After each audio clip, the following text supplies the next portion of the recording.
Management and professor of economists at Cornell's Johnson School of Management. Thanks, Bob, for joining us. It's great to have to start this conversation this morning with you, and just really appreciate your time today and yesterday. It's my pleasure, Matt. So it was a couple years ago that I read your book, Success and Luck, and wanted to reach out to you. And when I emailed you, you responded, and we began this conversation to bring you to Rapid City. So at some point, it would be lovely to still do that, but obviously with COVID, we really appreciate the willingness to do this virtually. So hopefully in the future, you'll be able to join us in person in Rapid City. I have been to Rapid City. It's a beautiful part of the world. I'd go there again very happily if we're ever able to do it. Let's do it. Fantastic. Thanks so much. Bob, you're an economist. Will you talk a little bit about what that means? What does it mean to be an economist today, and how you ended up at Cornell? You know, I think most people, when they think about economists, think of bean counters, somebody who they want to ask for advice about how to invest their money in the stock market. So some economists do study things like that, but it's a much more broad and humane discipline than most people realize. I think the central principle of economics is what I call the cost-benefit principle. You should do something if and only if the benefit of doing it is at least as great as the cost of doing it. That sounds totally commonsensical, and how could anybody argue about that? But people do argue about it, and it's really an interesting set of issues when you get into trying to count up what should actually qualify as a benefit of taking an action. It's virtually anything we care about is included in that mix, and so I think economists, if they practice the discipline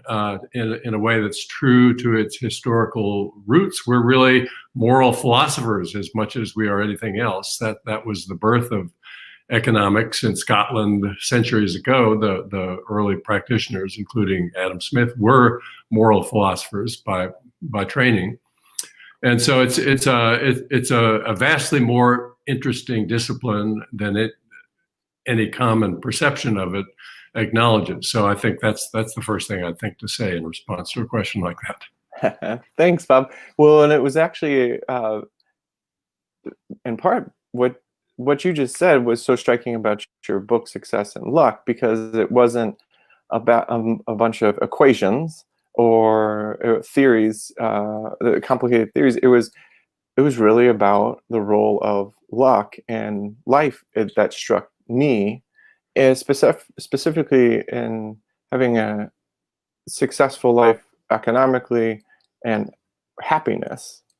It seemed you subscribe luck to be a major factor. Will you talk about how important luck is to one's success in life, and how did you come across this? Because your examples in your book, I think, are so clear. One of the themes of that book, Matt, is that most people overlook the importance of chance events in their lives. If you succeed in this world, it's a competitive environment out there, and the people who do succeed are not always, but almost always hardworking. They're talented. They've come in early. They've stayed late. When they think about their life stories after having succeeded, it's very easy to retrieve from memory all those difficult things you had to do to make your way to the top. And so there's I think a natural tendency on most people's part to credit their success to things that they did, and much of that is totally on target. What I think that overlooks in most cases is that there are so many people who were just as talented and just as hardworking, who did all the things that you did, who didn't achieve anything like the same material success that you did. And the difference is that you got a break or two along the way that those people didn't get, or didn't come at the right time, or what have you. I think I have noticed the role of luck in my own life, not because I'm a more acute observer than other people, but because it has hit me over the head so hard. You do notice luck if it occurs in really vivid ways, and for me, I've had just numerous episodes of things that are so obviously good fortune that I couldn't ignore them, and so I think that's what finally induced me to think about writing about this subject. Having been the beneficiary so conspicuously of luck, I thought it would be interesting to explore more systematically what role it plays in life. So how will you say more about the role you think it actually plays in people who we look to as successful in society? The modern marketplace is very different from the marketplace of old, in the sense that what's true now is that if you're good at something, you can serve a much broader swath of the market than you ever could in the past. So if you're a good tire producer, you once had claim to a large share of the market in the communities around Akron, Ohio. Then it became a statewide market, a Northeast market, a national market. Now, if you're not one of a handful of tire producers worldwide, since shipping costs are so much lower now than they used to be, communication channels are so much more open. If there's somebody who's good at something somewhere, we can find that person, we can connect with that person, and we can arrange to buy what we want from that person in a way that we never could historically. So there's a gold rush, in effect. People are scrambling to be anointed the best producer in every domain. Who that's going to be depends largely on how talented contestants are and on how hard they work, but it also depends on chance events of a seemingly trivial order. And so what we know is that since there are natural limits on how talented a person can be, and there are only 24 hours in the day, you can work hard, but you can't work more hours in the day than that. The best contestants in every sector are very close together in terms of their talent and effort levels. If we look at the very most talented and hardworking among them, what will be true is that person could be luckier than average. That person could be less lucky than average, but on the average, he'll have average levels of luck. The people who are just below that person on the luck scale, on the talent and effort scale, almost as good, but not quite as good. Most of them will have average luck too, but some of them will be unlucky. A few among them, however, will be incredibly lucky compared to that one who's best on the talent and effort scale. And that's all it takes to push that contestant out in front. So what's true is that you almost never win a contest except that you were among the luckiest of the finalists in the contest. On my screen, I'm seeing sun flooding my window. Let me see if I can turn so I don't get washed out by that. Perfect. Thanks. And when you so it's helpful to know that you were lucky too. You worked hard and you were talented, but you were lucky. And I think when people are reminded of that, or when that's called to their attention in a generous way or a gentle way, they become much more generous about their view of where they stand in life and what their responsibility is to others less fortunate, and so on. And so when we think about our society and we talk about, and we've had guests like Jason Cornell at Washington University and his work for the sake of all, talk about the imaginary bootstraps that people have, that we work hard and we do this on our own and whatnot. We seem to promote that, continue to promote that in our country, that we do it ourselves. Is that beneficial to promote that, or is it more beneficial to talk more about luck and our successes in your opinion? Yeah, that's a good question. If luck is so important, why do we tell our kids that it's up to you? You got to make your own breaks and seize your opportunities. And of course, that's absolutely the right message to give your kids. You know, there are lots of temptations in life. If you raised your kids to think that everything that counts in life is a matter of chance, it's akin to encourage them to sit back and wait for a break to come their way instead of trying to seize the moment and make the best of whatever opportunities there might be out there that they uncover on their own. So of course, downplay the role of luck when you're talking to their kids about what their responsibilities are in life. But once you've made it, look back and tell yourself that you're awfully lucky to have done as well as you have done. There are lots of people who are as good as you are and work just as hard or harder.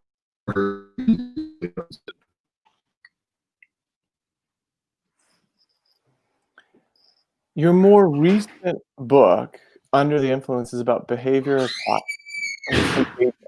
Would you describe what you mean by that and tell us how did studying it alter your views about public policy? The social psychologists have one principle that they stress probably more than any other, which is they sum it up by saying it's the situation, not the person. And what they mean is that when we see somebody do something and we want to know why did she do that, our tendency, our impulse is to think about traits of character or personality. What kind of a person would do such a thing as that? No, that's the wrong way to think about it, they say. It's much more instructive to look at the social forces that surrounded the actor in the moment of decision. So, for example, if you're worried that your daughter is going to smoke, it doesn't help you to know that she likes science fiction. It's not useful to know that she's good in math or that she's a fan of the LA Dodgers. None of that is predictive. What you really need to know is the fraction of her close friends who smoke. If that number goes up, say if it bumped up from 20% to 30%, she becomes 25% more likely to either become or remain a smoker. It's an effect larger than any other. It's the one main reason people smoke is that people around them smoke. Anyway, that's old news. We've long known that the social situation is important. Most people don't realize how important it is. I think our intuitions are such that we think of ourselves as being more in control of events than we are. But there's no real debate about whether social forces are important. Another thing that we know must be true but doesn't get much notice is that the social forces that influence us are themselves a product of our own choices. In the aggregate, what's the smoking rate? It's the number of us who chose to smoke divided by the total number of us. Almost no one takes into account his own impact on social forces when making a decision about whether to do something. Oh, I shouldn't smoke because if I smoke, I'll make others more likely to smoke. You won't meet very many people who go through that chain of reasoning. And yet, if there were some simple, non-invasive way to encourage people to act as if they cared about their effect on the social environment, why wouldn't that be a good thing to do? And in the case of smoking, it's an example I return to repeatedly in the book. That's exactly what we did, although not for that specific reason. We started taxing cigarettes heavily in the 1980s. Only because there were studies that had just come out then from Japan showing that exposure to secondhand smoke was harmful to bystanders. That enabled us to cite the traditional rationale for regulation. It's John Stuart Mill's harm principle. The state can't tell you not to do what you want to do except to prevent undue harm to others. And here, people who were victimized by your secondhand smoke had no recourse, so we've got to prevent you from victimizing them. We're going to tax cigarettes to discourage that. The harm you cause with your secondhand smoke, the problem with that argument is that it's minuscule compared to the harm you cause by making other people more likely to smoke. That's by far the greatest damage you do to other people when you smoke yourself. Each peer group you're in, and you're in many, now has one more smoker in it. Everybody in those peer groups is more likely to smoke because you started smoking. They smoke. They make others in their peer groups more likely to smoke. You cannot explain the dramatic fall in smoking rates. Men smoked, more than half of men smoked when I was a teenager. Now it's 12%, 13% of men smoke. Nobody looks back at that change and says, oh, that's a terrible thing that happened in the country. So many people don't smoke now who used to, or who would have if they'd grown up when I did. That's a wonderful outcome. And how did we achieve it? We achieved it by encouraging people to act as if they cared about their effect on the social environment. Are there other domains where behavioral contagion is hard to find a domain where it's not important? Sometimes it's a force for good. Often, as in the smoking case, it's a force for harm. And in both types of cases, it would be in our interest to try to push people gently to behave as if they cared about what those effects might be on others. I call them behavioral externalities. They're very much analogous to traditional and externalities that economists have long studied, like smoke, congestion, noise, things where we take actions that have spillover effects on others. You use solar panels in California as another example. Can you talk a little bit about that? Yeah, that's a nice example of a positive social contagion. What we know from a path-breaking early study by two economists, Gillingham and Bollinger, who studied adoptions early in the cycle in California, if one family would install panels on its rooftop early in the cycle, after 4 months elapse on average, there would be a copycat installation in that neighborhood. They have very sophisticated statistical means of estimating whether the second installation would have occurred on its own. If it would have, they don't count that. It's a copycat installation. So after 4 months, you've got 2 panels. After 8 months, each of those spawns a copycat installation. So you've got 4. In just 2 years' time, doubling every 4 months, you've got 32 solar panels that wouldn't have been there but for that first installation. But that's just the tip of the iceberg in this kind of a contagion process, because that's in the neighborhood. Each of those families that installed solar panels has relatives and friends in other jurisdictions. They've talked to them, they've visited with them.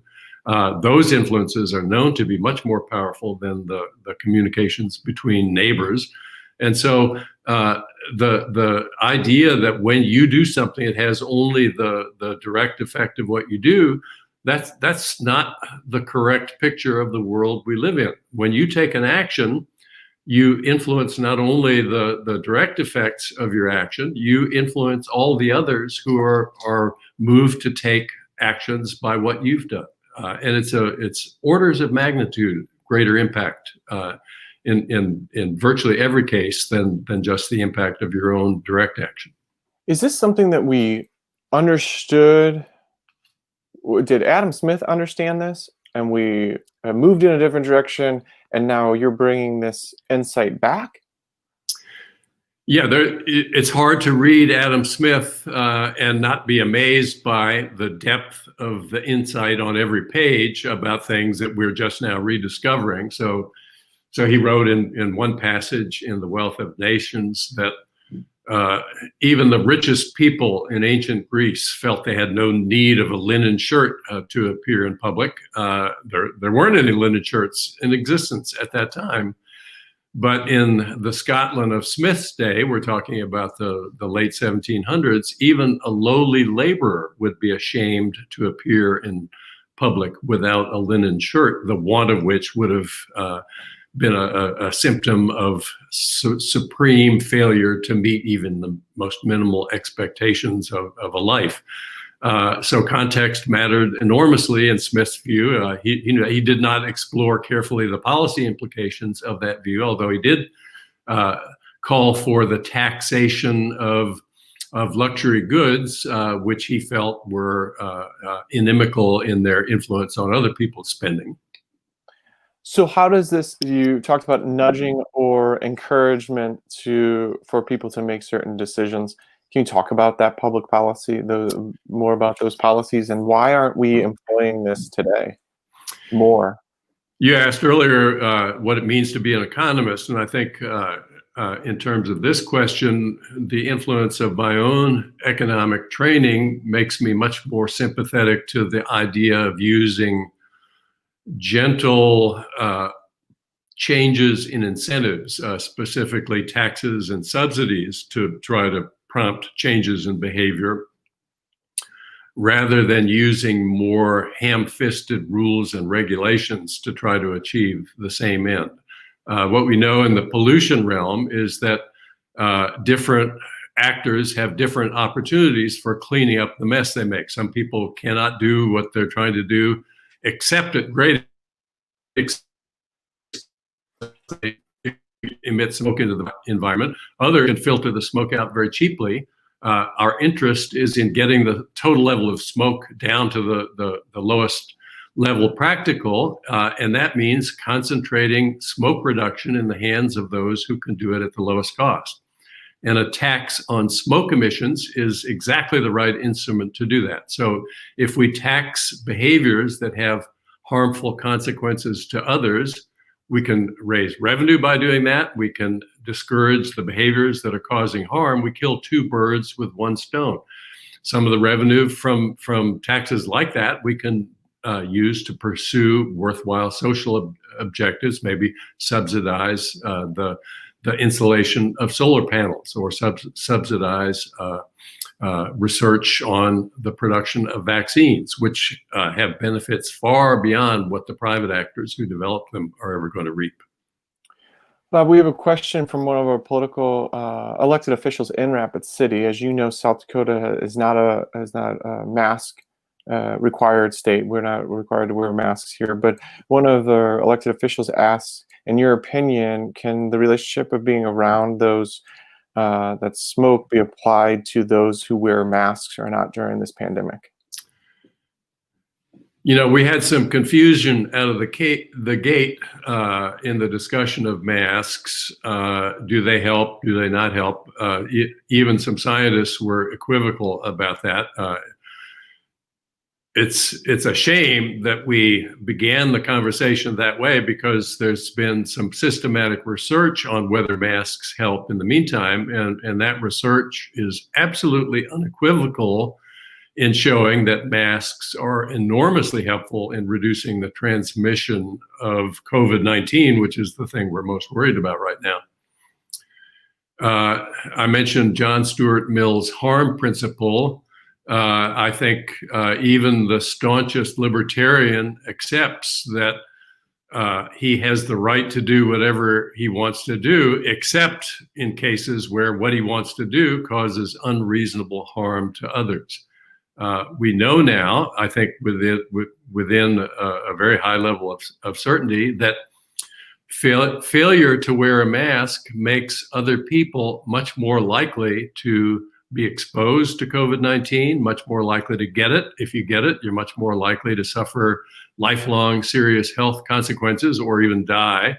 And so if you don't wear a mask, is there any realistic question about whether you're causing harm to others? It doesn't seem that even is a question that ought to be subject to debate at this point. And so I think if you think of yourself as a thoughtful libertarian, unless you feel like libertarians have the right to walk up to people on the street and punch them in the nose, and I haven't met one who thinks he has the right to do that, you shouldn't logically think that you have the right to appear in crowded places without wearing a mask. It's a mystery to me how we have gone down this path so far. I think the tribalism that we see in the country is surely an important part of the explanation. Some people early on said that we're not mask people, and so the example of those people has been very powerful and has led to this bifurcation in attitudes about masks, but it's not one that's grounded in anything that we have any solid basis in knowledge of. And would the same track regarding if more people wore masks, more people would wear a mask, just like if fewer people smoke, fewer people will smoke? Would that hold true? It's exactly the same logic. Yeah, when I go out on my bicycle in the afternoon, I take long bike rides. I I have a mask whenever I see somebody, even if they're on the other side of the road. I pull it up, not because I have any information that will make any difference if I pull it up or not. The science I've read suggests that there's no material impact if you're on the other side of the street from somebody, but just for the sake of making a statement of social solidarity. We're in this together. I'm looking out for you. I hope you'll look out for me. It's a statement that it seems well worth my trouble to make. So that's why I do it. It's in the hope that it will encourage other people to take that obligation to be responsible to others. Bob, there is a growing income and wealth inequity in the United States. You're an economist. Why does this matter? And what, if anything, should we do about the inequity? And how did we get here? We talked about winner-take-all markets. Those are the markets where lots of people compete to be the best in category, and then they get huge rewards, even though what they do is just a smidgen different from what the next best person would have been able to do, maybe not even as good as the next best person would have done, just because they were a little luckier. We're all comfortable with the idea that if somebody works 10 times as hard or is 10 times as talented, that he should get 10 times as much reward for whatever it is that he does. But I don't think many people feel intuitively comfortable with the idea that if you're 1/10 of 1% better than the next best person in the queue, that you ought to get 10,000 times as much as that person gets. And that's what we're seeing now. The income gains of the last decades, which is really the time when these markets have been exploded since the late 60s or early 70s, have been all concentrated at the top of the income ladder. The gains up there have been enormous. People in the bottom 90% have barely had any gains at all. The median earner, the male hourly wage in this country, is actually lower in real terms than it was in the late 70s. Can we stop right there? Can we go through that? So since the 70s, a male hourly worker. In inflation-adjusted dollars, that worker isn't earning any more now than he was in 1970, which is really a remarkably difficult situation to be in when you look at the rate at which the cost of medical care, of college education, of other basic housing, other basic things that we need to live our lives have gone up. People talk about the middle income squeeze. It's not a myth. It's not a fiction. That's what it is. And I think, we have made little progress against this problem because it's so hard for people in different camps to agree on the terms of the debate. I think we've tended to debate inequality in terms of justice and fairness. I think there are meaningful definitions of those terms that would be useful to argue about in debate, but it's very difficult to reach agreement on what's fair and what's just in my own work. Therefore, I've tended to concentrate on the claim that inequality may be unfair, it may be unjust, or it may not be. But what's absolutely certain is that inequality is inefficient. It makes us waste resources. And the reason it does that is that we have to go back to behavioral contagion. The people at the top of the income ladder are totally normal like others. When they get more money, they spend more. And so they've been building bigger houses. That's what poor people do when they get more money. That's what middle income people do too. It's not a moral failure for them to be doing that. The people in the middle don't get angry when they see the mansions. They actually like pictures of the mansions. Maybe I'll have one someday, they think. They probably won't, but fine, they're not angry about that. It's the people just below the top who travel in the same social circles. Now they see their neighbors hosting wedding receptions in the home instead of in a rented space. They need a bigger ballroom in their house too. They build bigger. The people just below them travel in overlapping social circles. They need to be able to host dinner parties for 18, not 12. They build bigger. And if you don't make reference to that expenditure cascade, the people at the top spend more, which induces the people at the next level to spend more, and so on, all the way down the income ladder. You can't explain why people in the middle who don't have any more money than before are building houses that are 50% bigger than they were in 1970. And that's put them under enormous financial pressure to be able to make ends meet. Elizabeth Warren and her daughter wrote a book, The Two Income Trap.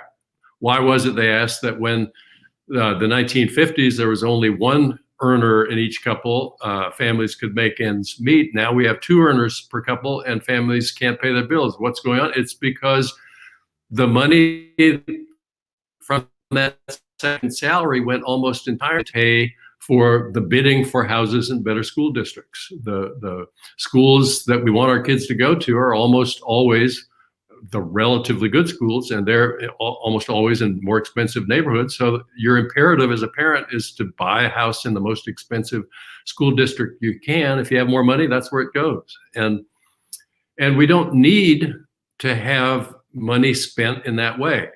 If the people at the top, who have had by far the biggest gains, paid more in the way of taxes to finance public goods, which are in chronic short supply in the country, they wouldn't build bigger mansions. What do we know about the consequences of that? Well, the large and contentious literature on the determinants of human flourishing has one very clear conclusion, which is that if all the mansions got twice as big at the stroke of midnight, the people living in them wouldn't be any happier or healthier than before. It would just shift the norms that define how big a mansion they feel they need. So that all the extra money that's been going into many forms of private consumption, heavier, more expensive cars, more expensive wedding receptions, all of that money is for naught that we've been spending. If we had been steering that money into public investment, repairing our infrastructure, investing in medical surge capacity, investing in green energy as an offset to the carbon emissions that we're dumping into the air every day. All of that money would have been spent in a way that would make a difference in our lives. Instead, it's been spent in a way that's essentially been almost entirely pure economic waste. So we could do better. When you, the average male worker hourly rate has reduced since the 80s. What's happened to the top 10%, top 1%, and since the 80s? Or do you have that? The higher up you go, the bigger the multiple is. So we don't have great data for the people at the very top of the income distribution, but one of the best series we have that goes back a long way is CEO salaries. The business press has tracked those carefully over the decades. And in 1980, the CEO of a large company earned on average 40 times as much as the average worker. By the early 2000s, that ratio was 530 times as much. And for large corporations overall, it's still several hundred times as much as the average worker. If you go up even higher on the income ladder, the ratio, the multiple is even larger. So it's just gains like we've not seen ever before in history. And you know, these people have worked hard. Oftentimes they've made products that have helped society. That's not an indictment of them for having succeeded. It's just a statement that to spend a large share of those dollars on additional private consumption is doing less for them too than if the dollars were spent in different ways. I mean, if we had a vaccine, there are wealthy people who would be alive today. If we had paved the roads, there are wealthy Ferrari drivers who wouldn't be able to replace the rims and axles on the cars because they ran into a foot-deep pothole at 70 miles an hour. The public sphere has been long neglected in a way that is harmful to the rich as well as to everybody else. And what are the chances of the average person, average male, to become one of the top 1% or whatnot? Well, if everything were random, which it isn't, and everybody had an equal chance at the starting line in each generation, you would have a 1% chance of ending up in the top 1%. The country likes to think of itself as one of open opportunity, but in fact, over the last decades, the US has become a country with dramatically less social and economic mobility than most of our peer nations. So if you're born into the top group in the US, you're much, much more likely than somebody born in even the middle of the income distribution to be in the top group decades later.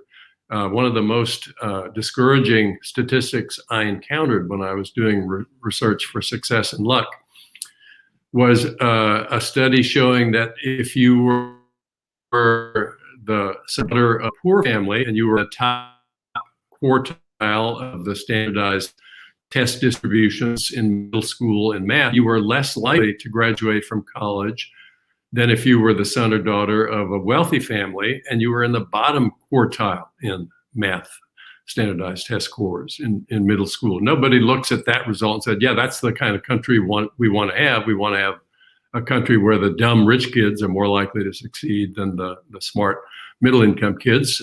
We could do something about that. We have the money to do something about that. Why don't we do something about that? What's the answer? Why don't we?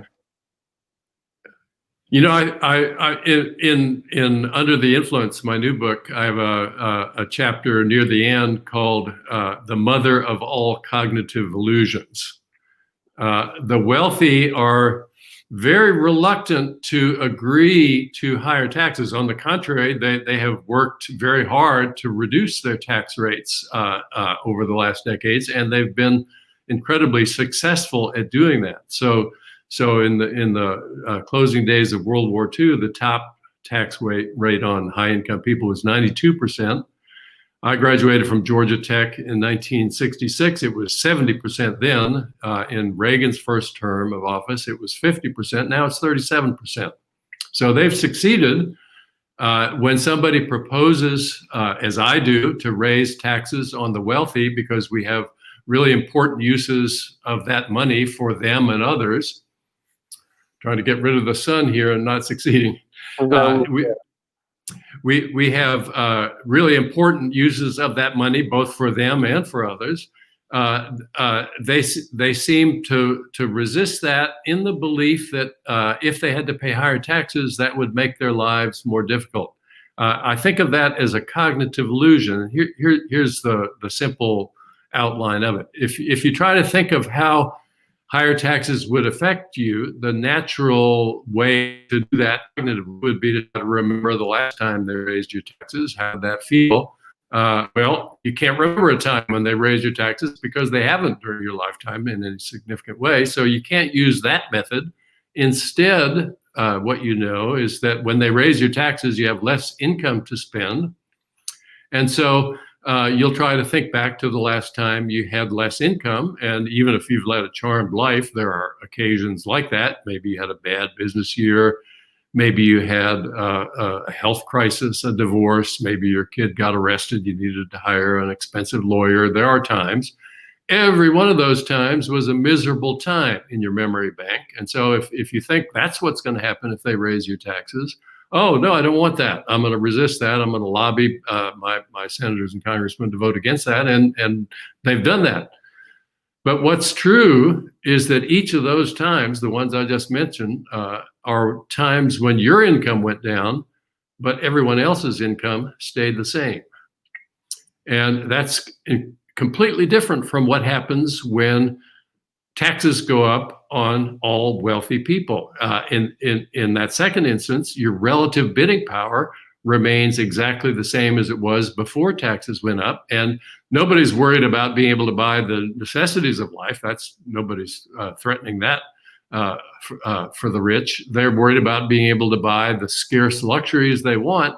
How do you get them? You have to bid against other wealthy people like you who also want them. And when your taxes go up and the taxes of your fellow wealthy go up too, the same penthouse apartments with sweeping views of the city end up in exactly the same hands as before. So to worry that you're going to be handicapped if you contribute more to public endeavors as a wealthy person is just to be barking up the wrong tree. That's a cognitive illusion. And I call it the mother of all cognitive illusions because it's caused greater losses than any other cognitive illusion that the behavioral scientists have added to the catalog in recent decades. And you have an example of a study with a series of lawyers talking about taking a pay decrease. If you could explain that, and my colleagues and I were talking, it's almost like a game of chicken in some ways. Just it was Charles Darwin who I think had the more accurate insight about the effects of competition on overall welfare than Adam Smith's modern disciples do. Modern disciples say if you turn selfish people loose to compete in the marketplace, they will produce the best of all possible worlds for society as a whole. Smith's insight was that sometimes that does happen, even often it does, and that's why society is so much richer now than it used to be. But it doesn't always happen. Darwin recognized that the individual incentives are what guide the outcome of competition. Sometimes that's for the good of larger groups, as when hawks are selected for keener eyesight. They catch more mice if they can see better. That's good for individual hawks. It's good for hawks as a group too. Bull elk are selected for having larger antlers because that makes them more likely to win fights with other bull elk and therefore gain access to females that they both want access to. When the antlers get bigger, that doesn't help bull elk at all. It reduces their mobility. It makes them more likely to be surrounded and killed by wolves. And so there are lots of examples in the marketplace when what we do as individuals, responding to our own narrow individual incentives, adds up to a whole that's very unattractive to us as a group. And the example you mentioned was a prime example of that. How many hours should I work if I'm a lawyer? Well, I want to get promoted to partner. Who's going to get promoted? The ones among us who work the hardest. And so if they're working 60-hour weeks and I'm working 50, I'm not going to get partner. So I work 62. Somebody then works 65. I work 65. And pretty soon, everybody's working 70, 80, 90 hours a week, and there's still only so many partner slots to move up into the next round. What the survey you mentioned showed was that lawyers were asked, if you could take a 10% pay cut and work 10% fewer hours, would you want to do that? More than 90% said yes, but only if others did it as well. It's fine to do it if we all do it. It's fine to pay taxes at a higher rate if we all do it, because then none of us would be able to add a wing onto our mansions. But if I do it and the others don't, then they'll have a bigger mansion than I do, and I won't be able to entertain in the style in which I'm expected. So, Bob, where's the individualism of our country and our own agency? If we can't individually make that decision because we need to have everybody around us do it. Where is that truly in our society? I think Darwin has helped me think about a question like that more than any other of the great thinkers of the past. What's true is that there is enormous strength in numbers. If you tried to have a single person country, you wouldn't survive for very long. Somebody who wanted your stuff would take his 10-person country and overwhelm you and nationalize all your goods or expropriate all your goods. So we know that you need a big group to coalesce in order to be able to defend your property successfully. And the more people you can get in the group, the more powerful you are.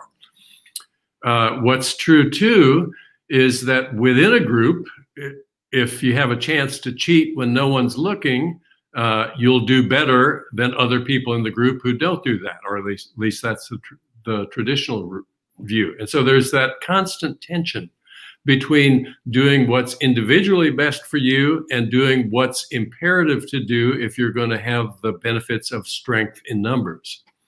And I think we've got to balance that tension. Most people don't cheat when there's a chance to do it, when no one's looking. Ask yourself this question: Can you think of anybody who would return a lost envelope with $10,000 in cash in it if you lost it at a crowded concert the night before? You were going to buy a car this morning. The owner wanted cash. You had all this money. The person who found the envelope could keep it. You would have no way of knowing. Most people, though, say they can name not just one person, but several who they feel pretty sure would return their cash. And I think the experiments we've done to test that confirm that we have pretty good intuitions about what people would do in situations that test their honesty. And so if you're an honest person, you're much more attractive as a team member in a high-functioning team. That's how we navigate this tension between individual interest and collective interest. We feel loyal to the group. We feel an honor duty to put aside our own. If you don't feel that, you're not really fit a well-functioning member of a highly functioning society. So I think individualism has an enormous role to play in success, but loyalty to principle and acknowledgement that individual interest is often in conflict with group interest is also an essential part of the mix. If we can't combine those two, we're not going to get anywhere. It seems as though we lack that individualism, that agency that we have. When you talk about these concepts, when you share so clearly some of the things that we could do as individuals, but yet we won't make those decisions individually unless everybody else does it. So it seems like it's counter. But I hear what you say. We need other people, but yet we claim that we're individuals and strong and libertarians or whatever it is. But in reality, we rest our decisions. Well, Matt, it's important to recognize that we have institutions that have managed to solve the conflict between the individual and the group. Think about the question of workplace safety levels. Every country on the planet, rich and poor alike, regulates safety in the workplace. Why do we do that? The traditional explanation is we need to protect ignorant workers from being exploited by powerful firms. That's not really a persuasive explanation, because if a safety device was worth $100 to a worker and only cost the firm $50 to install, the firm would want to install it because it could cut the worker's wage by enough to cover the cost of doing it. The worker would gladly move to a firm that installed it if the current firm didn't offer it. So that's not a good explanation. A much more persuasive explanation to my eye is the following. We've always known that you can get higher wages by taking greater risks. Employers who don't install safety devices have more money. They can pay you more if you're willing to accept the risks that a company working at a place like that. If I'm an individual, I'll take a job like that in the hope of getting more money, because more money will let me bid successfully for a house in a better school district. But you face that same incentive. Will you take the same job? In most cases, people will, and if enough do, others will feel compelled to do likewise. So we all work at riskier jobs. We all have higher pay. We all use that higher pay to bid more intensively for houses in better school districts. And what do we accomplish in the process? We succeed only in bidding up the prices of the houses in better school districts. Half of all kids still go to bottom half schools, the same as before. Instead, we say, no, you can't take the risk in the workplace if it exceeds a certain level. Is that ham-fisted? In many cases, yes. Would it be better to fine companies for the injuries that occur in their workplace? There's some evidence that that would be a better approach. But leaving it up to individuals to decide on the level of risk, no country does that, and it would be a worse outcome if we did do that. Think about savings. If we had access to our retirement savings, we would spend every nickel of them bidding fruitlessly against one another for houses in better school districts. Instead, we tax people's wages and we use that money to pay for retirement checks that you get after you stop working, Social Security checks.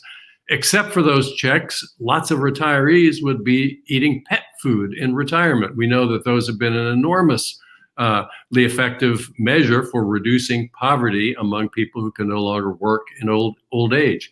That was an institution that rationalized this conflict between individual and group interests. We haven't recognized clearly that that's why we needed to do that.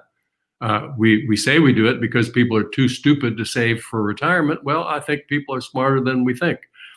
They knew they could save for retirement, but if they did, their kids would go to crummy schools, and that's why they didn't. Bob, we got another question from one of the viewers, and I want to turn to COVID and ask some specific questions about that in our remaining time. But before that, the question from one of those that is tuning in is how does monopoly power play into your analysis, and do you see unions as a way to combat those forces which are driving inequity? Do you look at unions and their roles? You know, the economics profession has undergone a big change in the last couple of decades on questions like that. It was once traditional to model the labor market as being perfectly competitive. The latest wave of thinking among economists is to think of employers as not monopolists, but monopsonists. That's the term that designates the sole buyer of a service, somebody who has market power in the market for a good or service that he or she buys. And yes, unions and the effect they have on the labor contract look very different in a monopsony world than in a world of perfect competition. So I think the balance of opinion of the effect on human welfare of monopolies and of unions in the labor market has shifted substantially among economists. There's a much more charitable view of their effects now than there used to be. So if we turn now to COVID specifically, how would you describe what is going on in our country regarding COVID-19 and our ability to manage the pandemic? Well, I think the thing that stands out more than any other fact in the fact pattern that we're seeing is that virtually every other industrialized country, and many poor countries too, have managed to get the pandemic under control to a dramatically higher degree than we have. There's no other country, and the ones that come closest to us are the ones that are run by authoritarian dictator governments that has fared nearly as poorly as we have in terms of death rates per million population, infection rates, all of the usual metrics. What happened was that we were very slow to act. We did not roll out testing nearly as quickly as other countries did. Even now, we are urging, some leaders in the country are urging businesses to reopen, schools to reopen, even though we do not have in place any adequate machinery to test people in large numbers and trace contacts of people who are shown to be infected. The universities are coming back. We're seeing just exactly what was predicted, big parties with people elbow to elbow in enclosed spaces, not wearing masks, infection rates starting to spike yet again in these places. And so I think the economists who have said we can't make any progress economically, we're in the deepest economic downturn, probably it will be a deeper, more enduring one than the one we faced in the Great Depression, unless we take radically different measures.